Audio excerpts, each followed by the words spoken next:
Hello, everyone. We are continuing with the 13th chapter of Meseches Shabbos, more than halfway through the Masechta, as we begin talking about more of the 39 Malachos. The Mishnah says in the 13th chapter, Rabbi Eliezer, Rabbi Eliezer said, Ha'oreg. Now we're talking about the Malacha of sewing, weaving. Someone who weaves shlosha chutin bitchila. So we're talking about what the minimum amount that one would have to weave in order to be liable a korban, a sacrifice on Shabbos. So Rabbi Elazar says it is 3 stitches. The achas ala arik.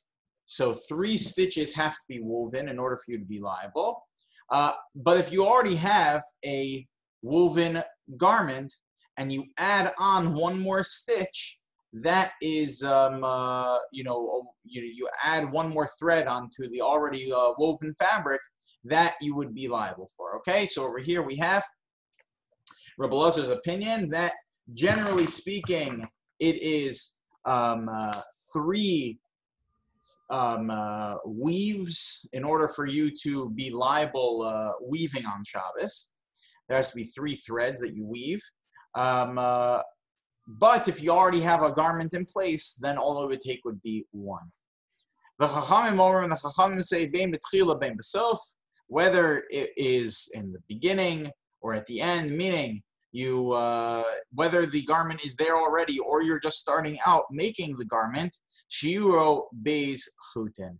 The shear, the size in order, the amount that you would be liable for are 2 threads. Okay, we'll get to the next part of the Mishnah in a minute. Yeah. So we had 2 threads with a measurement. According to the rabbis, always it's 2 threads. Even if you're adding on to an already made garment, if you didn't do 2 threads, it's nothing. Okay? So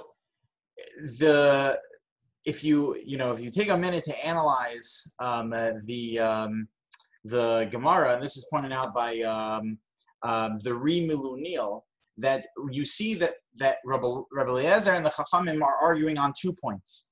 Number 1, they're arguing with regard to what is the general minimum shear for oreg, the malacha of weaving.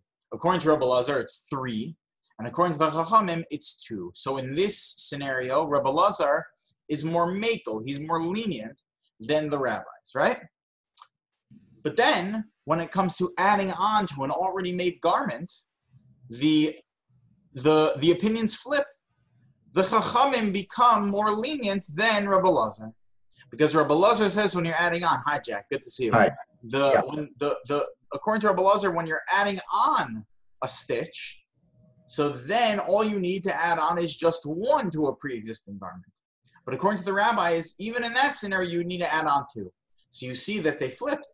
Rabbi Elazar now became the stringent one, and the rabbis became the lenient one. By the way, this is methodologically a good point to make, which is that my Rabbi Reb David Hirsch would always tell us, he'd say that when you have a machlokes and you want to figure out, that and you want to analyze to make sure that they're actually saying 2 different things, one way to know is that there is a chumrah and a kula in both directions.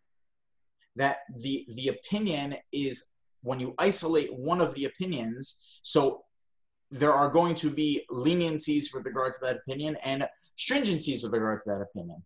And the other side also, if you were to isolate it, there would be stringencies and leniencies. And that's how you know that you have a solid machlokas. So over here you have a solid machlokas because you have Rabbi Elazar and the Chachamim, where Rabbi Elazar is telling us that when you are starting out making your beged, you need to have 3 stitches, but when you're adding on, all you need is 1 for you to be liable. But the rabbis would say that you always need 2. It also is interesting, very interesting to point out that there is a machlokas between the Rishonim. The Rishonim have a discussion, a machlokas between Rabbeinu Hananel and the Milunil with regard to when according to Rabbi Lazar, he says that if you add on one stitch, you'll be liable. Is that only if there's a pre-existing garment there? Meaning that there are already 3 stitches in existence? Or is it even in a scenario where there is an incomplete garment, which according to Rabbi Lazar is defined as 2 stitches or less? If there are 2 stitches and you add on one on Shabbos, are you going to be liable? Okay, so on a Wednesday, a person weaves two threads, okay? And then on Shabbos, they add on the 3rd. So according to Rabbeinu Hananel, you are going to be chayiv. According to his opinion of Rabbi Lazar, you're going to be chayiv. Because at the end of the day, now on Shabbos, you've created a substantial garment, which is exactly what Rabbi Lazar said before, that aorig shlosha chutin, if you stitch together three stitches, you're going to be liable.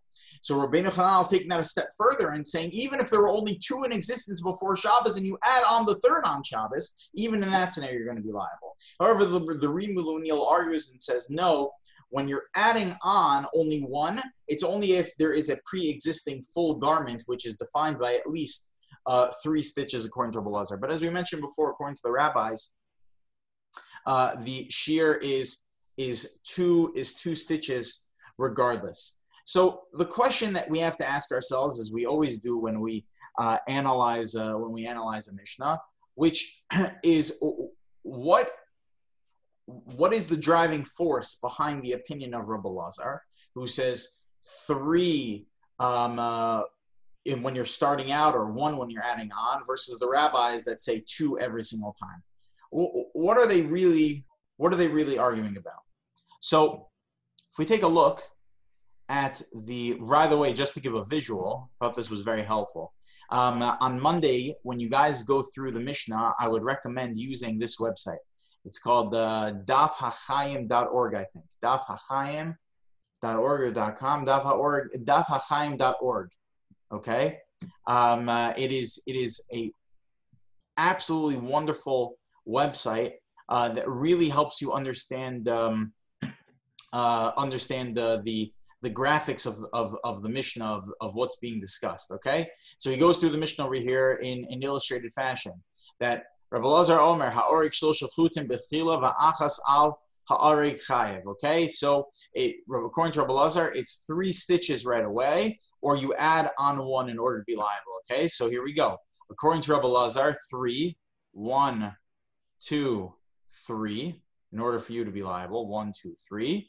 And according to Rabbi Lazar, even if you just add on 1 to the pre-existing collection, that would be good enough. The rabbis, though, say that no, it's just 2 stitches, 1, 2. According to everyone, just 1 is never good enough. But the rabbis say 2 no matter what. Okay, so that's just a good visual to see the difference between Rabbi Lazar and the Chachamim. But you see, according to Rabbi Lazar, this is unbelievable. You have over here a full basket, and then you add on one more stitch over here. You're going to be liable. So what is the machlokas over here between Rabbi Lazar and the Chachamim? So take a look at the Rambam. The Rambam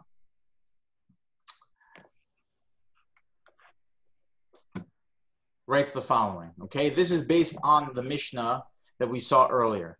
The Rambam writes the following. Okay, this is discussing the malacha of tzoveya, which we didn't spend too much time discussing yet. The Rambam is discussing tzoveya, of coloring on Shabbos. Okay, fine, dyeing things. Okay, and then he says at the end of here, v'chol she'ein malachto miskayemes Shabbos, that if the malacha you do on Shabbos is not going to last, so then you are pater. You are exempt from having to bring a carbon. You are only rabbinically prohibited from doing such a thing. Okay, so we've given the example before, let's say about writing, where you have the fogged window and you write into the fogged window something on Shabbos. So you are going to be liable for doing such a thing. I'm sorry, you're not going to be liable for doing such a thing because it's not going to last. It's still rabbinically prohibited, as the Rambam says, but it is not a biblical prohibition. Why? Because it is not lasting. And that's why meaning if this is going to be a principle with regard to every single malacha on Shabbos, every single act of labor on Shabbos, that it needs to be something that's lasting. So that's where you have a whole discussion about, the use of Legos on Shabbos, right? Or making puzzles on Shabbos, right? Like all of these things that you may be illustrating something when you put the puzzle together, but it's not lasting. So therefore, it's not as severe, right? And that's where this would be another leniency. Now, where does this come from? This idea that it's not a meleches miskayemes, that it's not lasting. Where does the Mishnah come up with such a thing that if something is not lasting, that it's not you're not going to be liable for it on Shabbos, as the Maggid Mishnah points out over here, that the Rambam is getting it from this Mishnah in Masechah Shabbos. That in order for you to be liable on Shabbos, you need to actually do something that's going to be lasting. Well, if it's not lasting, why is it that I'm not liable? So the Pashut answer, the most obvious answer, is because it's not called Meleches Machasheves. We've learned many, many times the principled rule on Shabbos that the prohibition of doing work on Shabbos is learned out from the 39 malachos that were done in order to build the Mishkan. Those 39 acts of labor that were done are the ones we are not allowed to do on Shabbos, because the way that the Torah makes a juxtaposition between the building that was done of the Mishkan and the prohibition of doing work on Shabbos teaches us that they are one in the same in terms of its definition of doing work. So if that's the case, just like by the Mishkan, it was a lasting form of labor. It was something that lasted a significant period of time until Bnei Yisrael had to get up and move again. But once they locked it in place, once they built it, once they dyed it, once they did X, Y, and Z, so then it was lasting. Once they cooked the dye was there, and it was a lasting dye, right? So if that's the case, then therefore you are only going to be liable on Shabbos if you do something that's lasting. And we've given other examples of this klal of that. In order for you to be liable on Shabbos, it needs to be meleches machasheves. Other examples we gave was like davar shein miskavein, that you did a malacha and you didn't even realize that you were going to do the malacha. Misasek, where you think what you're doing is completely permissible. You know what you're doing, but you think it's completely permissible, and then it ends up being prohibited. There are so many examples that we've given. Malacha she'eina tzricha legufa. I do the malacha, but I do it for a different purpose. In all these scenarios, the rabbis teach us that you are, and we paskin Shulchan Aruch, that you are not liable on Shabbos. Why? Because you did not fulfill the mandate, the prerequisite of meleches machasheves, that it needs to be an artisan form of work, it needs to be thought through, and therefore, if it's not lasting, so then it's not an artisan form of work, it's not meleches machasheves. So getting back to our Mishnah, Rabbi Lazar says, ha'oreg shlosha chutin b'tchila, that in order for you to be liable on Shabbos, says Rabbi Lazar, you need to have 3 stitches together. You need to have 3 stitches together in order for you to be liable on Shabbos. Why? Because that's something that is a lasting form of work. That's something that's significant enough that the result of it is going to be something that's lasting. The product is something that's significant. If you have a product that's significant, then you are going to be liable. What would the rabbis respond and say? No, you don't need to have your product lasting, but you need to have your malacha, the act of labor you did, the maisa that you did, be something that's lasting. So it's very possible that what Rabbi Lazar and the Chachamim are arguing about is, how do you define meleches machasheves? Do you define meleches machasheves by the action that you do, the maisa, that you do something on Shabbos, or do you define it by the totzah, the result? that I am doing something on Shabbos, and my action that I'm doing needs to be something that is a significant action. And that's what the rabbis would say. When you thread one stitch, you haven't really done anything. As soon as you thread 2 stitches, now you've started the process of actually having something. Is the process complete yet? No. Rabbi Lazar would say, well, if the process is not complete yet, so then you can't say that you're liable for such a thing, because that's not Meleches Machasheves. You need to at least have the 3 strings in order so that the process is complete. Of course, you can add on more and you'll end up doing more. You'll make a bigger garment. But in and of itself, it needs to be something that the totzah, the result, is something that's significant. So you see that there's a fundamental machlokus over here between the Chacham and Rabbi Lazar in how do you define Meleches Machasheves. So then why is it then that Rabbi Lazar would say that adding on a string would be liable based on exactly what we're saying right now? Because if it's based solely on the action that you do, so then certainly you're not going to be liable for adding on a string. Why? Because the action of adding on 1 string is nothing. That is not a significant enough action. That's not a Meleches Machsheves type of action according to the rabbis. However, Rabbi Lazar would say that no, being that the garment is already in existence, and you are now adding on another stitch to it, so now you're just building upon an already existing thing. And therefore, the totzah continues to grow. The outcome continues to get larger and continues to get more significant, even though it was only 1 stitch. I don't care that the action of doing 1 stitch is such a small thing. But being that I'm weaving in 1 more thread over here to an already existing garment, so now the totzah continues to grow. So you see there's a fundamental machlokus over here between the Chachamim and Rabbi Lazar. That according to the Chachamim, the definition of Meleches Machsheves is in the action, versus Rabbi Lazar, the definition of Meleches Machsheves is in the result.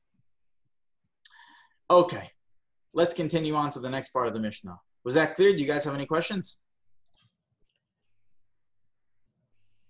Okay, the Mishnah says the following.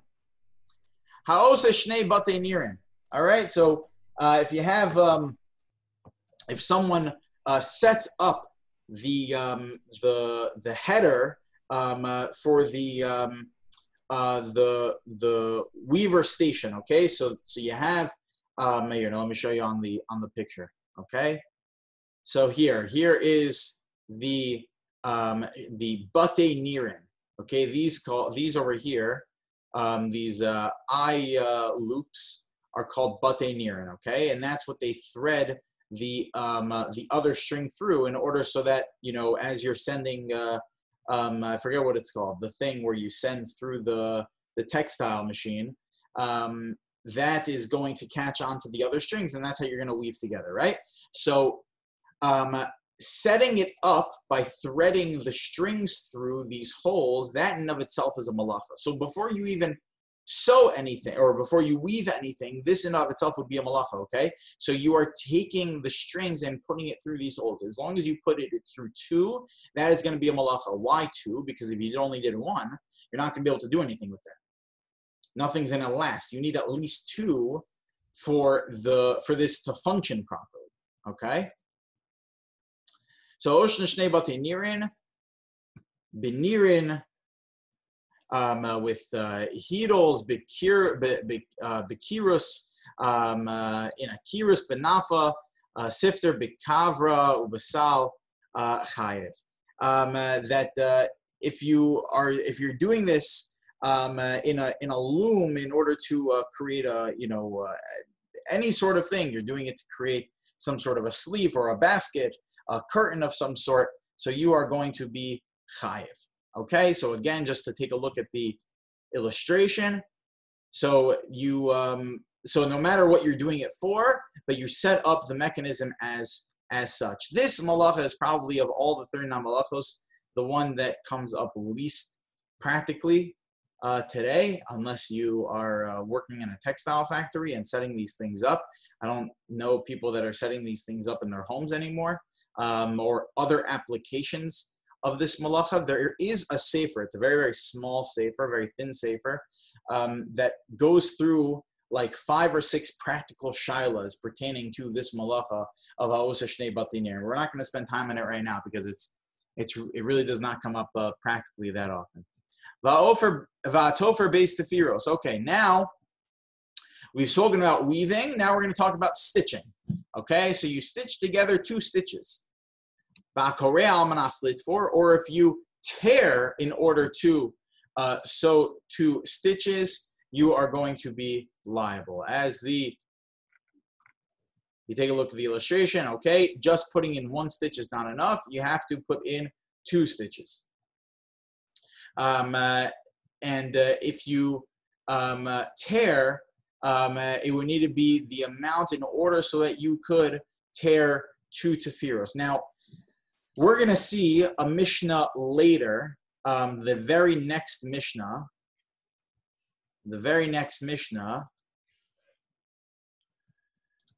that talks about hakorea bechamaso, that someone who tears in anger, va'al meso, or because they're tearing kriya, because they lost a loved one, the kola mekalkalin, or if you tear to destroy anything, peturin, you're exempt.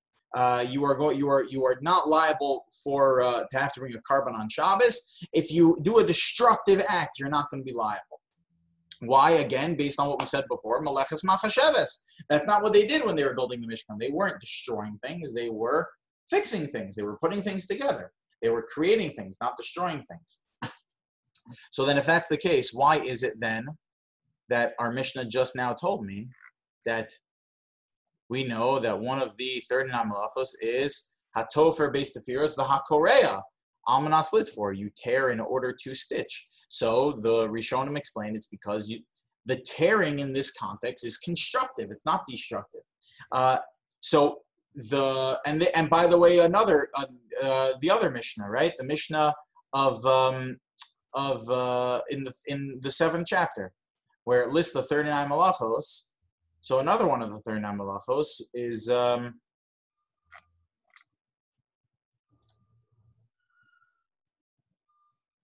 that if someone soser almanas livnos, here we go, habona v'hasoter, right? Someone who destroys something. It's literally it's destruction. Soser. That's what it means, to destroy something, demolish something. So how can you be liable for that? Again, it's only if it's almanas livnos, or if someone is mechabe, if someone extinguishes something. Again, remember we saw the Rishonim that it's only mechabe if it creates a pecham, if it creates a coal. Remember we saw that in the 2nd chapter. Only if a coal is created. Why? Because extinguishing, just to get rid of the flame, that by definition is not called a malacha, because it was not creative in any sort of way. You didn't create anything. However, you could be destructive that is constructive. So that's the only type of destruction that would be liable on Shabbos. And it needs to be that you destroy it in order to build up. Okay, let's continue in that next Mishnah.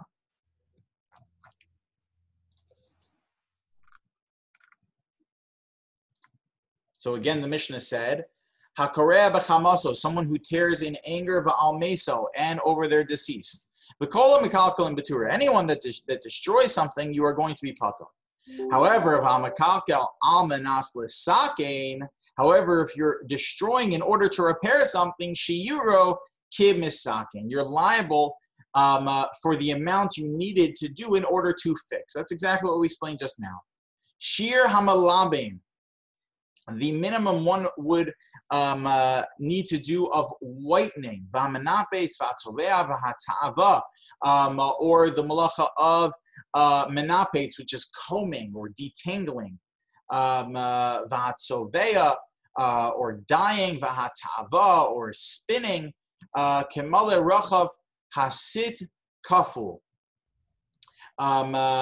is double the width of what you are using. Okay, that is that's the malacha of malabe and menapetz, tzovea and tava. Okay, va'orik shnei chutin, someone who threads 2 weaves together, shir kamale ha sit. It's the full amount of the sit. Okay, so now the Mishnah discusses this malacha of menapetz, okay, of combing. So you know what? We'll leave that for next time. A great discussion I had with Rav David Cohen. I see we're a minute over time. So it's a great discussion I have with Rav David Cohen. Amir Tashem we'll pick it up with that next time, discussing this Mishnah. Okay, we'll stop here for now. So I have a question. If you thread your shoes with lace, is that part of the same stitching? You're saying this one? Well, yeah. I mean, if you break a lace accidentally and you want to put a new lace in. So that is not.